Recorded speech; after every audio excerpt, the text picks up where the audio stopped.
Aujourd'hui, vous pouvez faire la différence. Aujourd'hui, vous pouvez faire partie d'une communauté. Aujourd'hui, vous pouvez recevoir gratuitement des téléphones, des PC portables ou encore du cash pour vos achats. N'attendez plus, devenez membre de GG Link. Vous avez le choix entre plusieurs niveaux, bronze, argent, or. En devenant membre de notre communauté, vous vous donnez la possibilité de naviguer sur GG Link Store et GG Link Pool Free, être informé des dernières informations d'emploi dans votre communauté, utiliser les produits américains à moitié prix, vendre ce que vous n'utilisez plus aux membres de votre communauté, recevoir des lots gratuits. Premier arrivé, premier servi. GG Link souhaite fournir à chaque membre un ordinateur portable à prix mini. Nous souhaitons donner à chaque famille de la diaspora, de Kinshasa et de province la possibilité de s'équiper en matériel informatique de qualité. C'est la raison pour laquelle nous vendons des PC portables neufs à partir de $149. Ne tardez plus,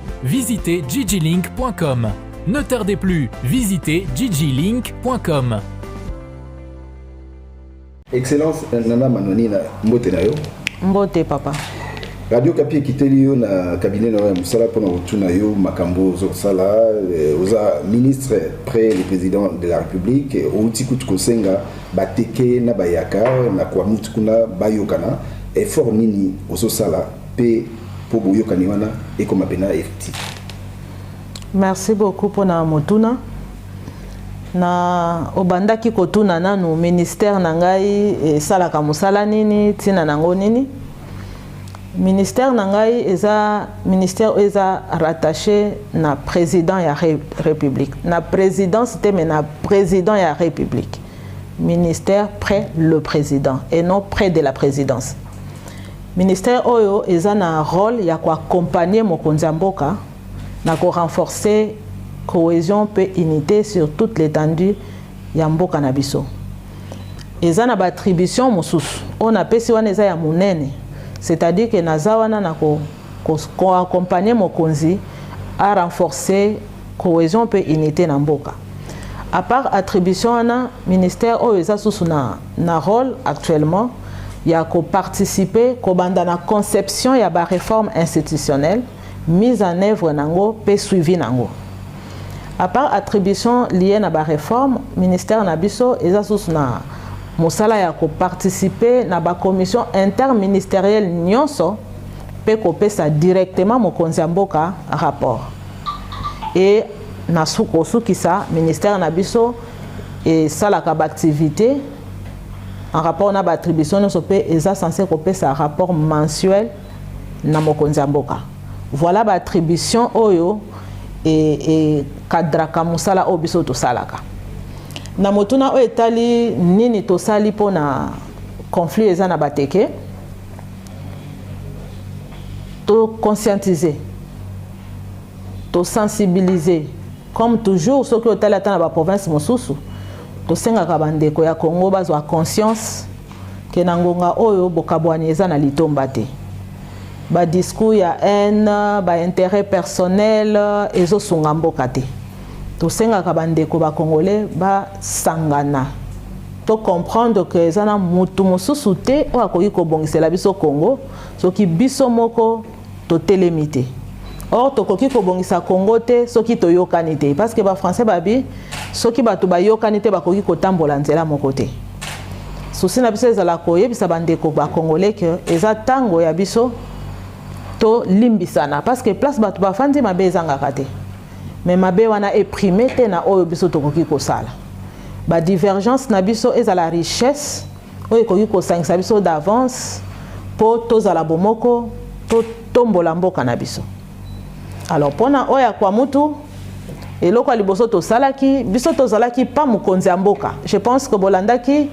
que communauté ya basuku ba organizaki visite officielle ya masque suku o ezongaki to mobilisaki ba chef de groupement ebele ba komaki 84 ba utaki na Kwiluti na Kwango tango ba yeba visiter officiellement masque et sengelaki na bango ko mona mokonzi mboka pona ko pesa ye merci pona biloko mibale eloko liboso mokonzi mboka pour la première fois depuis Congo ebanda a nommé mwasi ya mosuku na rang ya likolo o ezangai basuku esengela ki na bango kopesa mokonzi ya mboka merci. Deuxièmement, mokonzi ya mboka parmi ba statut belé oyo eza na Belgique ye aponi masque suku ezonga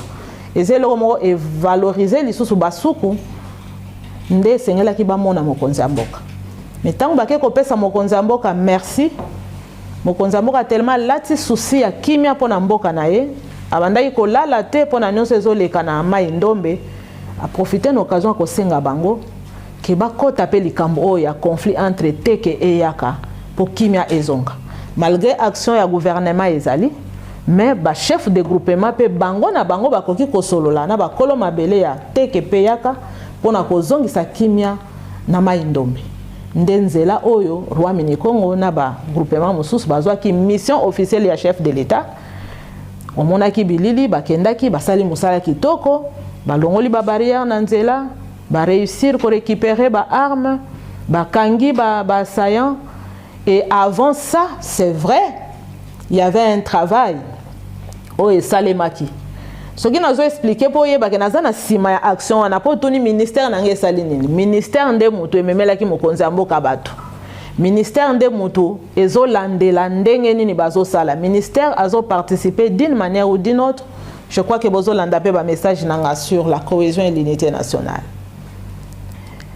Mokonzi ya mboka alobi na lombango bakota likambo wana opération liboso ezalaki kaka ndenge ezalaka soki conflit ezali il faut que luka ba cause, il faut que luka ba auteur visible na invisible, formel na informel. Démarche à liboso ezalaki wana ya ko luka ba nani baza ba auteur ya makambo ezoleka kuna banani o batu wana kuna bakoki koyokela facilement. Ce qui a fait que na Kinshasa awa tout mona ike kianfu ya tata azali ba groupement ya batekepe bazali. Comme ce sont les deux communautés, opération liboso ezalaki ya kosangisa bango ba yokana nanu awa après ko kitana bango ensemble pona ko sensibiliser bandeko na mboka batika ko bomana. Une chose est vraie que tant to sangisi bango bateke nyonso bazalaki mukonzi bateke na bandeko mususu bazalaki côté ya bayaka kianfu le père azalaki mais kianfu o aza formellement na mikanda ya l'état o aza reconnu azalaki te. Mais démarche et soukaki na kianfu o tokutaki awate o ayebi batu bazana bazamba te. Mais démarche ke ndai ke babenga ki pe kianfu o azana mikanda basengi aya ko sangana na bango po ensemble équipe za la complète ba kende terrain. Kianfu asenga ki ma condition pour se déplacer o ekomela ki a se déplacer ki ti a komi na kenge à partir ya kenge azalaki bloqué azwaki susu moyen ya kokoma te. Ba raison en blocage yé moko yebi yango bien. Voilà que jusque là to réussissa ki ko sangisa ba kanyonso ba yokana nanu awa ba comprendre que mokonzi ya mboka lingi kimia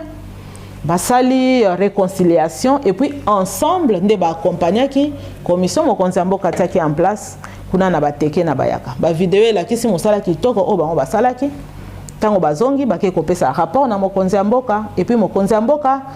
azelisa ki bango lokole coïncida ki na voyage na ye alobi bosali mosala kitoko na kolinga nyonso esila bo déplacer te bozela ngai nde bazoko zela mokonzi ya mboka azonga po apesa bango bo orientation mususu to silisa bitumba wana et puis ministère na ngai elalité ezo continuer ko lancer ba message ya paix ya réconciliation musala na ngai yango wana en fait ya ko conscientiser. On ne peut conscientiser que na koloba na batu na ko éveiller conscience ya batu. Voilà jusque là et belé na ko koloba pona motona. Excellence Nana Manwanina toyebi pe que expliquer biso ndenge ministère na auprès les présidents de la République ils ont fonctionné mais okendaki na Kasambulu pour na installation makamba transformateur wana pikaka na ba attribution na opekaka wana pekaka na ba attribution na ngai. Au fait ba attribution na ngai eza transversale partout na ba secteur nyonso ministère na ngai eza na makolo. Pourquoi? Parce que nazo salela mokonzi ya mboka. Mokonzi ya mboka makolo na ye eza na ba secteur nyonso. Donc azana liberté au travers ngai ya ko tinda ngai na ba secteur nyonso. Na Kasangulu na kendaki parce qu'il s'est posé un problème. Il y a fissuration, il y a division, il y a bien incompréhension, il y a briser cohésion et unité. nga du fait que naza na rôle na nga ya ko renforcer cohésion na unité na yambaki bandeko ya société civile balobi na nga boy babandi ba démarche depuis 8 ans bazwaka transfauté baleki na ba hiérarchie na bango nyonso bazwaka transfauté bayaki awa komona nga te me bayaki po kombamona mokonzi ya mboka apesa bango transfo nde place makolo na ngai ekotaki na likambo ya ndeko na ngai o atali makambo ya SNEL baye kosenga mokonzi ya mboka babi tolembi yo moko kaka président mutu mususu te pesa biso transfo nde balekaki na nzela ministère na ngai po bayebi ke na accompagnaka mokonzi ya mboka na kosangisa bato to conscientisaki bango ba marche o ezalaki ya prévu to pekisaki ba marché te to yokanisaki bango to sololi na bango mais to sengaki mokonzi ya mboka apesa réponse na motuna na bango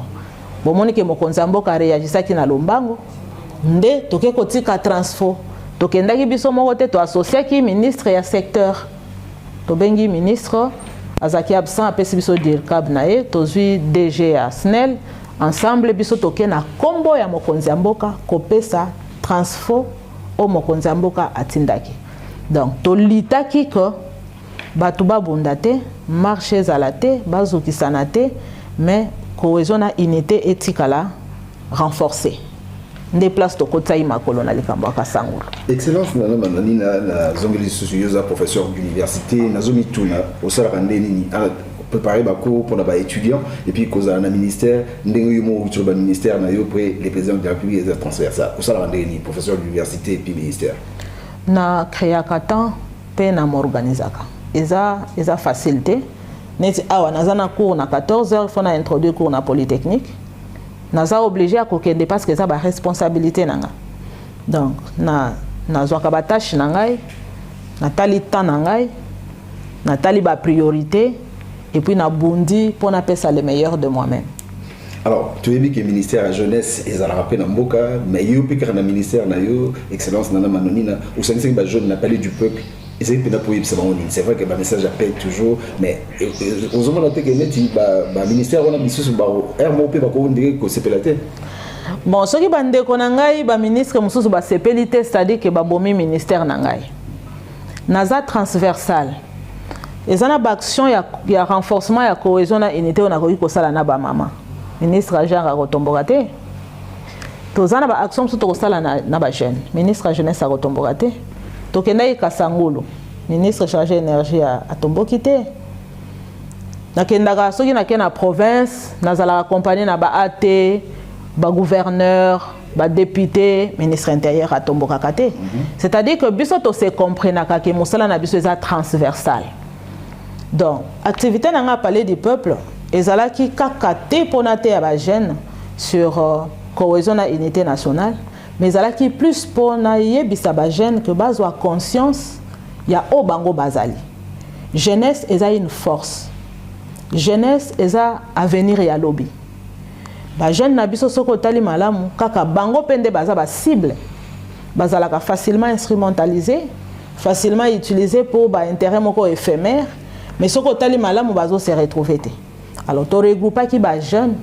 pona ko yebisa bango bazwa conscience ke mboka oyo ko banda tata mokonzi mboka azo compter makasi sur la jeunesse bango nde ba ko remplacer biso lobby et sengel na bango ba yeba que baza ba responsable déjà ya vie na bango na la société na biso c'est pourquoi to pesa ki message ya renforcement ya cohésion on les ba utiliser bango pona ko diviser pona ko marcher pona ko finga mais baza la utiliser pona ba valeur to tika banti valeur deuxièmement to pesa ki bango ba notion sur entrepreneuriat ya ba jeune to kabola ki ba connaissance sur comment ko créer ba misala ko zela kaka ya biroté ko pesa bango ba information ndenge nini ko créer mo entreprise ba kendaka place nini ndenge nini boko sangana soki bozana mbongo ebele te bo créer fond moko bo bandelo ko na bino ezalaki fructueux na sens wana donc voilà ma solo na biso ezaki basé autour ya biloko wana tozongeli violence ya kwamut est-ce que message moko clé ngala tangi message au tindeli ba population akuna awa pesu biso to renforcer on ndinga radio et comme susu message ngo so yo moko ba clé ya entre ba yakana bateke nde bazoka na techno na kwamut na maindo bezani ba yakana bateke il faut ba yeba kelo bazo sala to mona ngona noté ezana culture ya maindo mbete ya bayaka te ya bateke te eza mpe na habitude na bango te ba modèle ya gisement wana eza congolais te biloko wana na Congo eza biloko ya sika ezowuta bisika mosusu banda kala bayaka na bateke bafandaka ensemble babalanaka baliaka ensemble boni likambo ya moke ekoki koya komema bango na koboma na kokata bato neti basoso o bakoki koyokana te parce que place bato bafandi problème ezangaka te mais oyo eza important eza ke bato faut bazala à la hauteur ya kobongisa ya trouver solution na problème oyo mais bagisement ezoleka kuna ezolakisa neti ke eza na une main noire na nsima parce que ekokani ata na culture na biso na Congo te message tozosenga na bango bamonaki ke côté ya baresponsable ya bayaka na ya bateke basalaki déjà réconciliation bakiti ensemble baréussir kobimisa bandeko babatamaki na zamba bazonga na bamboka basensibiliser bango je pense que tokosenga na bango bazwa conscience eloko bazosala wana eza ya bango te tozo miboma biso na biso tozo bebisa mboka na biso bato oyo bazotinda na nsima tosala biloko wana soki otali bien peut-être bafamille na bango baza na coin wana te bana na bango bazotanga baplace mosusu peut-être alors bandeko bayeba kolimbisana place oyo incompréhension ekotaki bayeba kobongisa parce que kianfu oyo tolobi oto akutanaki na mokonzi ya mboka alobaki ke ye aza na cause ya conflit wana parce que akomaka lettre na lettre wana akotisi phrase que mabele ya lunda phrase wana nde oyo ebotaki problème. Voilà encore pourquoi c'était important que le président yamba mutu wana. Et nako préciser moi moke parce que bande comme sous batuna kinga mais pona nini kianfu wana kendaki ole kianfu oyo ya vrai au hasard ekoni akende. Président alukata mukolo moko te kokutana na vrai ou na faux chef. Na makambo ya conflit oyo. Souci ya président zalaki kaka pe ezonga. Pope ezonga, n'importe qui peut être mis en contribution. Donc, naba vrai, naba faux, il faut basangana po pe ezonga. Alors, yé akenda yikuna parce que tozo ki d'information que yé aza muta koma mukanda, yé conflit bota mapona ye, yende mute sengela ki akende atubela pe azwa orientation na chef. Et suka ki wanate. Sachant que les ana vrai mususu azaki na intérieur ba bengi saki pe vrai wana malgré que nzela na ye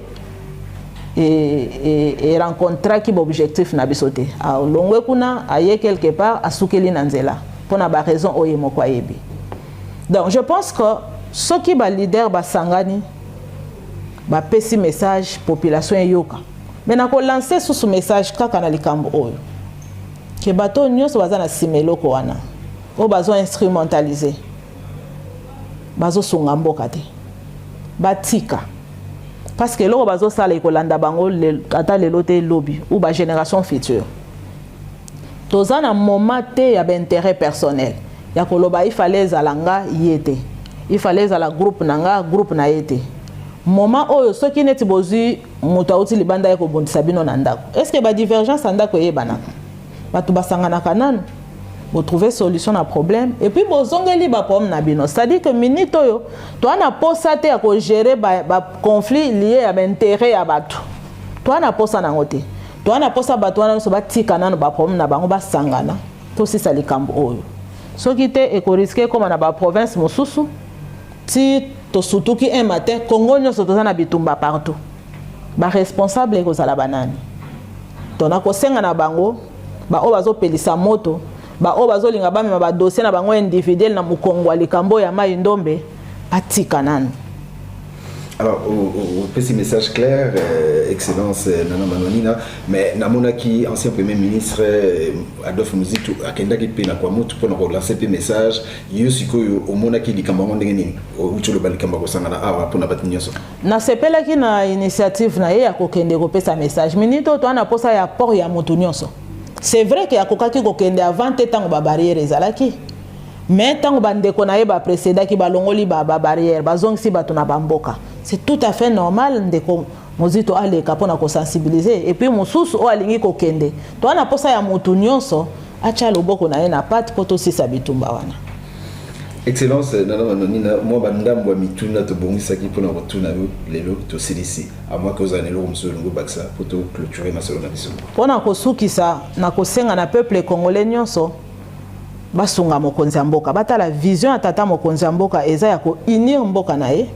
ba congolais nyonso bazala l'aise bisika nyonso bango bazwami et puis congolais nyonso a participer pour la reconstruction ya mboka na biso. Alors eza devoir na biso nyonso ya ko accompagner vision ya mokonzi ya mboka po eza vision moko ya malamu soki kimia eza te toko se développer te soki bitumba ezali toko tonga mboka te. Alors eza na ko senga mutu nyonso place ya zwami na oya salaka asunga mokonzi ya mboka na ko atteindre vision na c'est-à-dire to travailler biso nyonso pona unité na cohésion to travailler biso nyonso pona développement ya mboka na biso. Voilà, on a coquille. Excellence, Nana Manouanina, ministre près les présidents de la République, Radio Okapi et puis sur le Merci, merci beaucoup.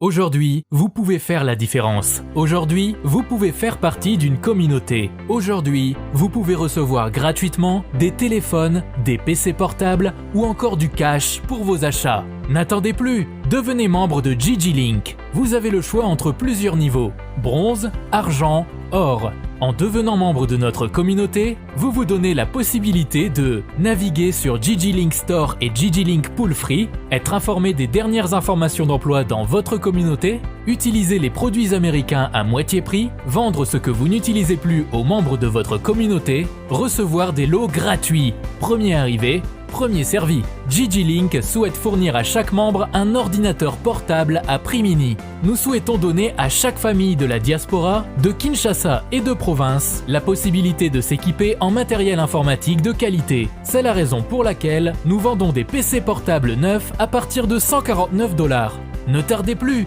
visitez gigilink.com. Ne tardez plus, visitez gigilink.com.